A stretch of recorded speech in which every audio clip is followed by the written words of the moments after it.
In 1912, an antiquarian bookseller bought a 240-page illustrated manuscript from a Jesuit college in Italy. The alphabet matched no language. The plants matched no species. 600 years after it was written, no one has read a word. The bookseller's name was Wilfrid Voynich. He had a small shop in London. In 1912, he was traveling in Italy buying out monastic libraries manuscripts the religious orders no longer wanted, sold off for cash. At the Villa Mondragon, a Jesuit college in Frascati, he was shown a chest of books for sale. Inside it, wrapped in plain paper, was a small illustrated manuscript.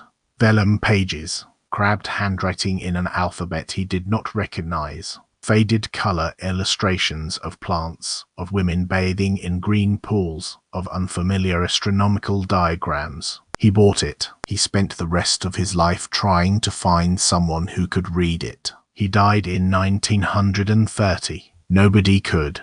The manuscript now sits in the Beinecke Rare Book Library at Yale, catalogue number MS408. It has been there since 1969. The whole thing is digitized and free to view online. It is, by any reasonable definition, the most studied book in the history of cryptography. 600 years after it was written, no one has read a word of it. The Voynich manuscript has around 240 surviving pages. Several are missing. The pages are vellum, calfskin parchment, bound in a worn leather cover.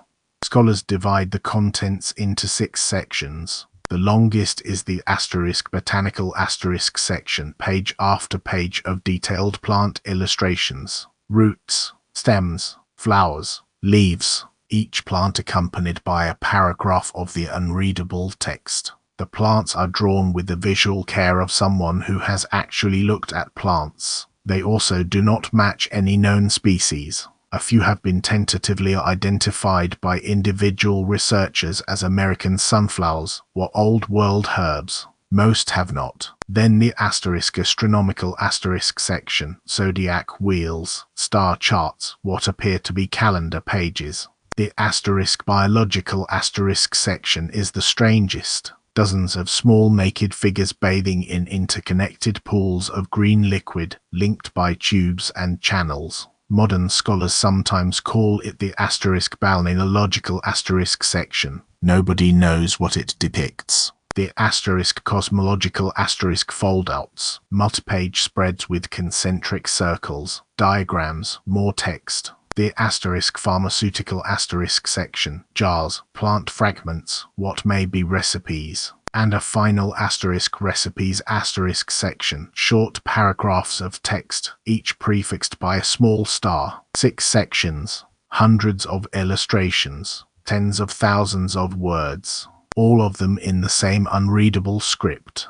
Whoever wrote the Voynich manuscript invented an alphabet, about 25 to 30 distinct characters. Some resemble Latin letters, most do not. They are written in a clear, fluent hand based on the consistency, at least one and possibly several scribes. Words are separated by spaces. Sentences appear to have structure. Character clusters repeat with the kind of frequency you would expect in a natural language. Word lengths follow Zipf's distribution, the statistical pattern real languages produce, where short words are vastly more common than long ones. If this is a hoax, it is a hoax that follows the laws of natural language at the statistical level. But there are also features no natural language produces. Some words repeat in immediate succession. Kokidi die a pattern modern researchers call the Voynich peculiarity. The distribution of word lengths is unusual. Too many medium-length words, not enough very short or very long ones. Whatever the underlying language is, if it is one, it is unlike anything else recorded. Until 2009, there was a real possibility that the whole thing was a 19th century forgery, that Voynich himself, or someone he bought it from, had faked it. In 2009, the team at the University of Arizona ran radiocarbon dating on 4 samples of the vellum. The result: the vellum was made between 1404 and 1438 with 95% confidence. The inks, when separately analyzed, were consistent with that period. Iron gall ink, copper-based greens, lead-based whites, all standard 15th century materials. The Voynich manuscript is a real 15th century object. The simplest hoax theory, that someone in modern times made the whole thing up, is dead. In 1921, a philosopher named William Romain Newbold announced he had decoded it. He claimed the text was a hidden record of the medieval natural philosopher Roger Bacon's scientific observations. His method, when published posthumously in 1928, was found to involve subjective reinterpretation of microscopic markings on individual letters. By 1931, John Manley's analysis had thoroughly rejected Newbold's solution. William Friedman, the United States Army's chief cryptanalyst, whose team broke the Japanese diplomatic cipher purple in 1940, spent decades on the Voynich manuscript in his spare time. He concluded, late in his life, that the text was probably an artificial language not a cipher of an existing language, but a constructed synthetic one. He never published a solution. The man who broke purple could not break this. In 1978, Robert Brumbaugh of Yale claimed it was a hoax with a simple substitution cipher producing nonsense. The community rejected the analysis. In 1997, John Stojko claimed it was vowel-less Ukrainian. Rejected. In 2019, Gerard Cheshire, a Bristol academic, announced it was *Proto-Romance*, a vernacular Italian dialect lost to history. The University of Bristol issued a press release.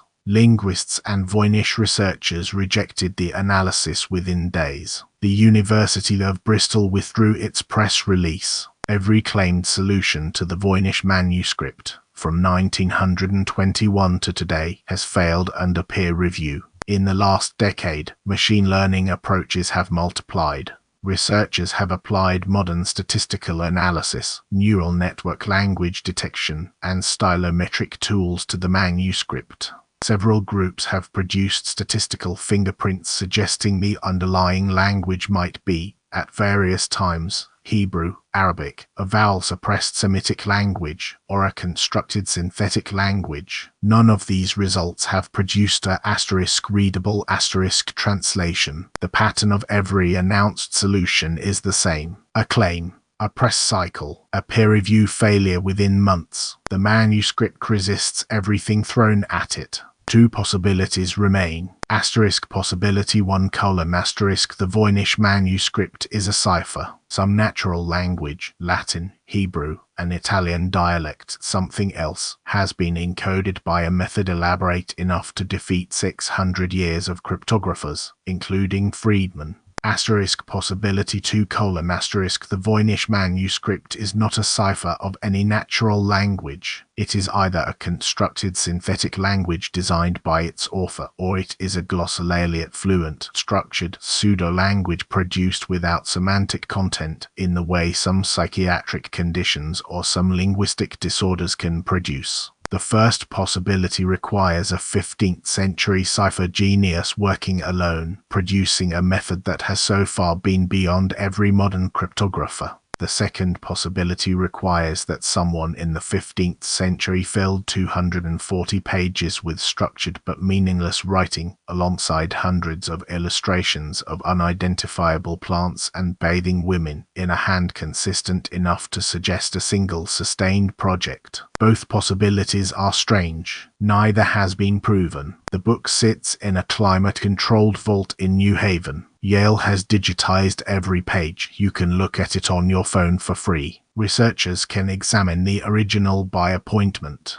600 years of cryptographers have tried. The Voynich manuscript is the longest unbroken text in human history. It was written by a person, by hand, on real 15th century parchment with real 15th century ink. The illustrations are detailed enough that the writer almost certainly knew what they were drawing. Whatever it is, it was deliberate. Nobody alive, and nobody who has lived in the last 600 years, has been able to read it.